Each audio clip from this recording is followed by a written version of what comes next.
All right, hello everybody. Welcome here to the Sports Talk Network, and welcome here to the Talking Packers with Steve. Kind of close here with the Thursday night game. Actually, going to be playing in 20 to 30 minutes from now. So I want to get this video up to the channel and done in general in my Google Hangout live stream as I always do. This episode of Talking Packers with Steve, Week 13 preview and predictions, up before the game starts. I know earlier this season I did miss a Thursday or missed doing it before that Thursday night games kicked off, but situation arose in that situation and was what it was. I usually don't like that to happen, but hey, there are more important things than a YouTube video. As much as I'm trying to not say it becomes something in general, but in broadcasting, I love talking sports. I love talking football. I can talk your ear off about football. That's why I usually try to keep it just to scores and prediction stuff, otherwise I'd be here all night. Which I don't mind, but until I get a bigger audience, then maybe I'll do that more often. But here, let's go over Week 12's results, and we'll start off with the Bears and Lions. Bears defeating the Lions 23-16. Bears won first game in Detroit since the year of 2012. So long ago, right? Well, actually, not that long ago. Anyways, Washington against Dallas, and these are the three Thanksgiving games. 31-23, Dallas over Washington. Amari Cooper, 180 yards receiving. Most for a Dallas player since 2012. We were speaking of that year. Saints over the Falcons in New Orleans, 31-17. Saints 10-game winning streak current. So they started 0-1. Now they're 10-1. That's how the math works. The Sunday games. Buccaneers over the 49ers, 27-9. Mike Evans, 1,000 plus yard receiving yards in each of his first 5 seasons. So that's pretty awesome for him. Mike Evans, someone I'm big on, pretty awesome, good dude, and a great player. Eagles over the Giants, 25-22. Saquon Barkley, 12 TDs this season, ties a franchise rookie record, the rookie running back for the Giants. So at least they have that going for them for the future. They get a quarterback in the offseason, whether free agency or in the draft, and the Giants can trend upwards next year. Maybe the same thing for the Jets. We'll see. But last week, Patriots defeating the Jets in a closer game than I thought it would be. 27-13 Patriots over the Jets. Tom Brady, most passing yards in NFL history, including playoffs. Browns over the Bengals on the road. Browns, they're still in it technically, just like my team, the Green Bay Packers, are mathematically in it. We have a 3% chance to earn a spot in the playoffs, but still, mathematically, we're in it just as much as the Browns are mathematically in it on the AFC side. Baker Mayfield, 4 touchdown passes, franchise rookie record game, or in general. Seahawks over the Panthers, 30-27. McCaffrey, first player in Carolina Panther history with 100 rushing and receiving yards. A game that had a fight in the fourth quarter. Jaguar running back, even landing some punches. Leonard Fournette. So, trying to be all WWE or boxing up in here. Trying to be the next Nia Jax, huh? Stiff shots. Anyways, Bills over the Jaguars, 24-21. Jacksonville has lost 7 straight games, longest active streak in the NFL. Now, if this was the old Jaguars, we're just used to that. That's a bad Jaguar team. Or their franchise, just like the Browns were. And hopefully I can actually say the word Browns were, because the Browns are trying to be something now, just like the Jaguars are trying to be something now. Jaguars get a quarterback. I mean, they did have Blake Bortles last year and were a whistle call away, as some Jaguar people say, or specifically Tom Coughlin, who works for the franchise, not as a head coach, of course, but behind the scenes, behind the weeds, so to speak. That the Jaguars will be back to where they're supposed to be one of the top contending teams in the AFC, let alone the NFL, for the Super Bowl each and every year. Just need to get another quarterback or shoot quarterback, so they best get one in the NFL draft. Because I want the Jaguar team to succeed. I want them to win the ring, to be quite honest. I mean that. If they're going up against my Packers in the Super Bowl next year or a year after that, or whatever, I'll be cheering for my Packers, sure, but I wouldn't be upset if the Jaguars won that game. I'll just put it that way, and that's high praise I'm giving to that team. Anyways, moving right along. Ravens over the Raiders, 34-17. Running back Gus Edwards, 100-plus rushing yards in second straight game. People should be picking him up on fantasy leagues if you are in the playoffs. I am in most of my leagues. There's 2 out of the 10 that I'm not. And that's NFL and ESPN.com, of course, total leagues. Chargers over the Cardinals, 45-10. Philip Rivers completed first 25 passes, NFL record. So again, the Chargers were down 10-0, and then 45 unanswered to win the game in decisive fashion, as I just spoke, and as I'm sure most of you already know. Moving right along, Broncos getting the win over Pittsburgh, beating the Steelers 24-17 at home in Denver. Steelers' last win in Denver, though, was Week 9, 2009. Well, that's going to keep the same. Their last win in Denver, Week 9, 2009, because that didn't change, because the Broncos got the win here. Colts over the Dolphins in Indianapolis, 27-24. Colts 5-game winning streak, because they did start 1-5. They're mathematically much trying to get in the playoffs as much as the Browns are. Their chances are higher than Cleveland's, but still, coming from where they were at 1-5 to where they are, impressive. My team, the Packers, facing off the Vikings. Vikings getting the win 24-17. Thielen, 9 games with 100 receiving yards this season, team record. Packers just seem like a mess. And more so on offense than on defense, actually. I mean, we traded away Clinton Dix and Ty Montgomery. And we thought, hey, we'd be able to be fine, especially without Clinton Dix. And he's in Washington now. And Ty Montgomery's in Baltimore. But we're just a hot mess. We'll just put it that way. Texans over the Titans, 34-17. Texans franchise record 8th consecutive win. The team's on the bye for last week, week number 12. The Chiefs and the Rams, where I was saying last week in my preview to week 12, the Chiefs and Rams deserved a break because the previous week, in week 11, the Monday Night Football game of the century, of the world of forever, was that high-scoring game. So both of them deserved a break. Though I know that's not how it works. The schedule is predetermined. That's why they have the scheduling show on ESPN, or when schedules come out, like Christmas morning for NFL fans. And in a sense, it is. They're, finding out when their teams play where, the road games, their home games, which one game do they want to go to and get tickets. Or if it's one of those, like if you're a season ticket holder, you kind of don't care. You just want to know the dates of all the home games. You find out, not just, who you play, because that's just on a rotational basis with your division, NFC division, AFC division, and then a random team. So, yeah. But that was week 12, simply in that nutshell. Let's move over to week 13. And like I said, this game here now starting, I still say 14 to 23 minutes from now. Whatever. Saints and the Cowboys. I'm going to go with the New Orleans Saints to crush Dallas 45-23 in Big D. Saints, though, are the only undefeated team on the road. Not overall, of course. They're 10-1. But on the road, they're undefeated so far this season, 5-0. So I think they're going to keep that going. For Sunday game, I got – so that's a 10-1 Saints against the 6-5 Cowboys. I have the Saints getting the win there. The 6-5 Panthers traveling to Tampa Bay to face the 4-7 Buccaneers. Panthers lost 3 straight games for the first time since 2016. Well, I think that will end, as much as I'm a Buccaneer fan as well. Buccaneers-Jaguars have that in the Super Bowl, NFC versus AFC.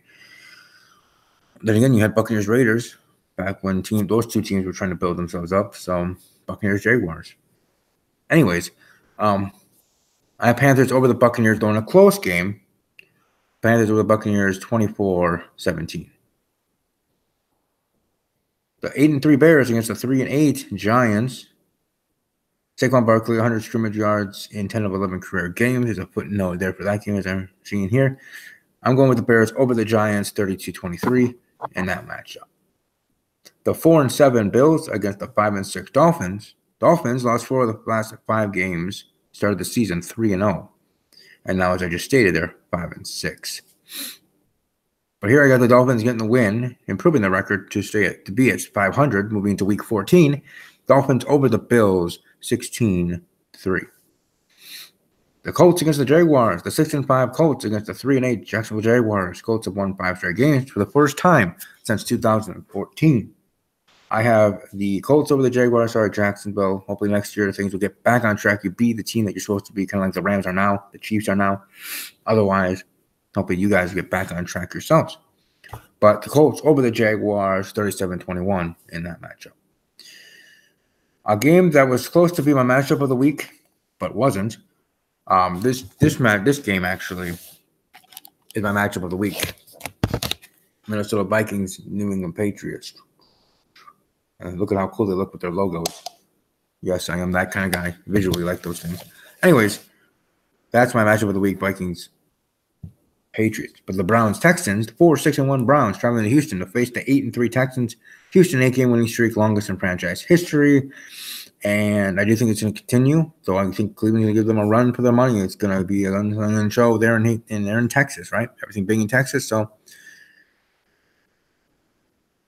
I was going to go somewhere with both girls, bounties, and women in Texas. But anyways, I'm going to go with Houston over Cleveland, 24-21. Then my team, the Packers, at home. The 2-9 Cardinals against the 4-6-1 Packers.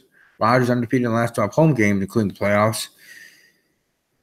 I do think we're going to beat Arizona and make a point, 45-10, just like not San Diego, LA Chargers did to Arizona. So my prediction is 45-10 Packers over the Cardinals, but we still need to get on track if we have any chance of winning. I mean, the other teams will lose. That's why there's a reason we only have a 3% chance to make the playoffs. The Rams, the 10-1 Rams against the 4-7 Lions. Rams looking to clinch the NFC West with a win already here in Week 13. I think they'll do so, getting the win over the Lions, and maybe mathematically eliminate the Lions in the playoff contention. For the NFC, I have the Rams over the Lions, 28-24. We got the 5-6 Broncos against the 5-6 Bengals. So two teams with the same record. Being played in Cincinnati. Bengals quarterback Jeff Driscoll making first career start. So, okay then. I'll go Denver over Cincinnati, 35-20.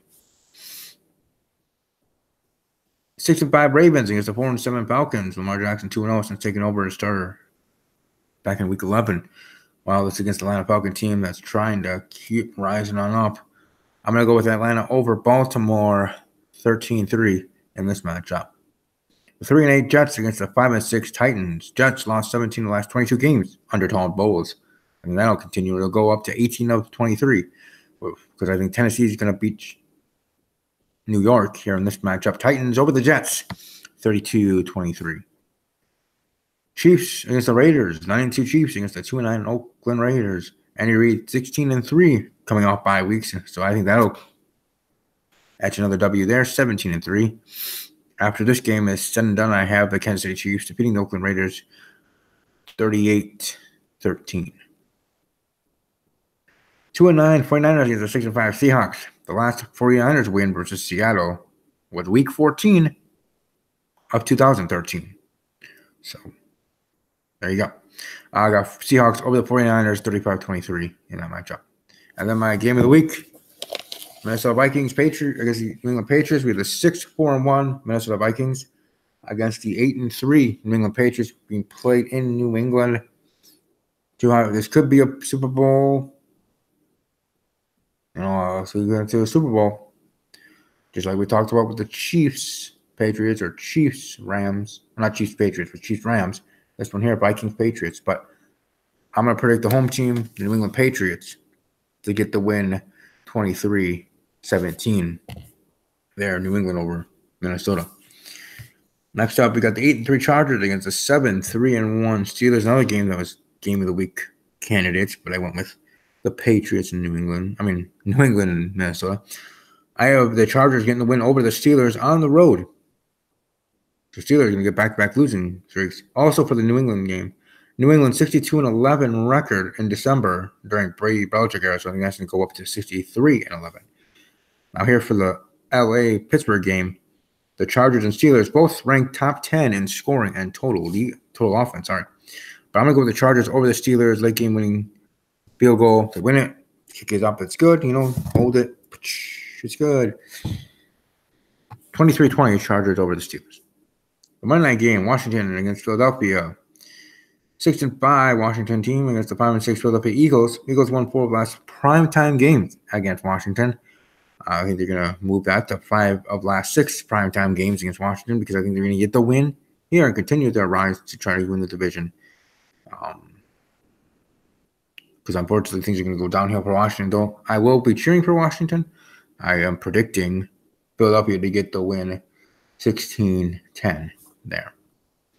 And no teams are on a bye. All teams are playing here moving forward. So those are my predictions and my game of the week and everything like that. It's going to be an interesting and fun NFL week, as it always is each and every week. Some close games and maybe some blowouts. Either way, I'm going to enjoy it. Now, I might not enjoy it if the Packers lose or get crushed by Arizona. Talk about a shock, right? Monday morning, they're talking about the Arizona Cardinals defeating the Packers 45-10 or the other way around. Yeah, that'll be surprising. Especially if a couple of them are like pick sixes or something. Remember that there was a playoff game us against Arizona. And both our teams were awesome. And we lost with a fumble turned into a touchdown. So that in its own case was interesting.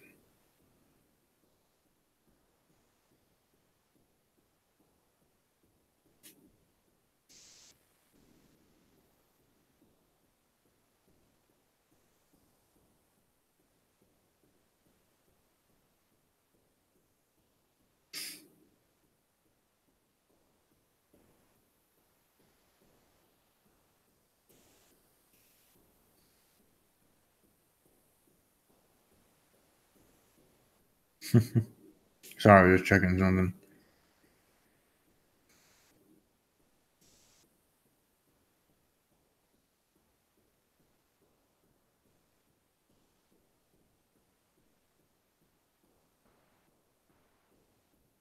And again, I do that too.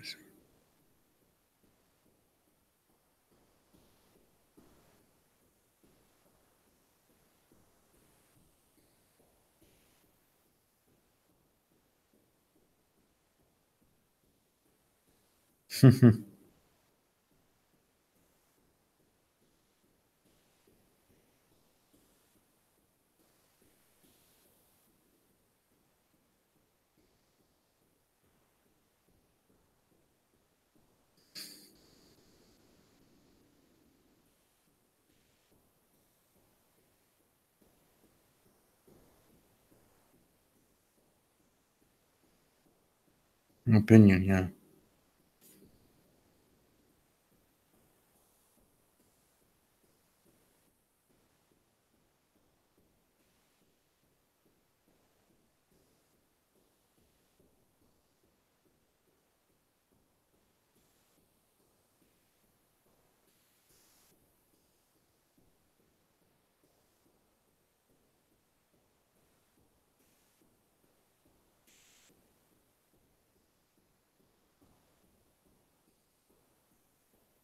All right. Anyways, sorry about that. I'm just checking something on Snapchat. Anyways, you're welcome to follow me on Twitter at StevieK _06 on Instagram and Snapchat there.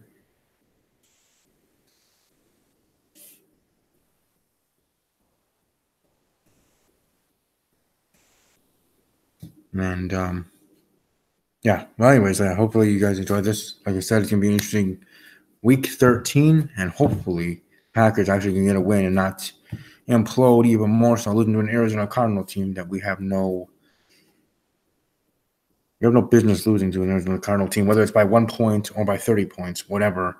We should be beating Arizona, even with our struggling team as it is. Right? Just be honest on that.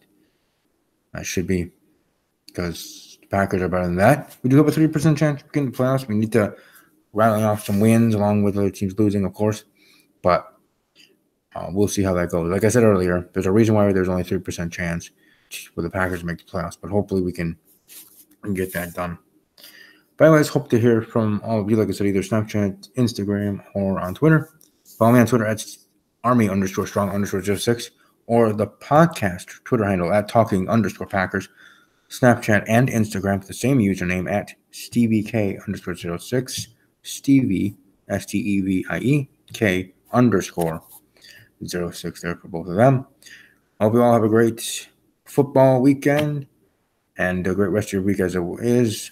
The Thursday night game is about to kick off at NFL Network and Fox. So I hope you all enjoy that game as well. I predicted and will be cheering for the Saints to get the W.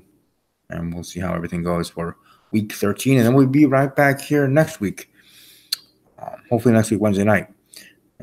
To do this all over again, talking about week 13 and what happened, the aftermath, and moving on to week 14 and how the playoff picture looks, what teams are mathematically eliminated. Because I'm sure there will be some teams, if not already, that are mathematically eliminated for playoff contention on AFC side and NFC side as well. So anyways, hope you all have a great rest of your evening. Welcome to leave a comment in the comment section below after this video was posted because I was unable to enable my chat because I did start later than I wanted to, or later than I intended for the video to start. Anyways, so like I said, enjoy the rest of your evening, enjoy your weekend, enjoy the football games, enjoy time with your family. It's here in the holiday season, so happy holidays to everyone. And above all else, as always, take care.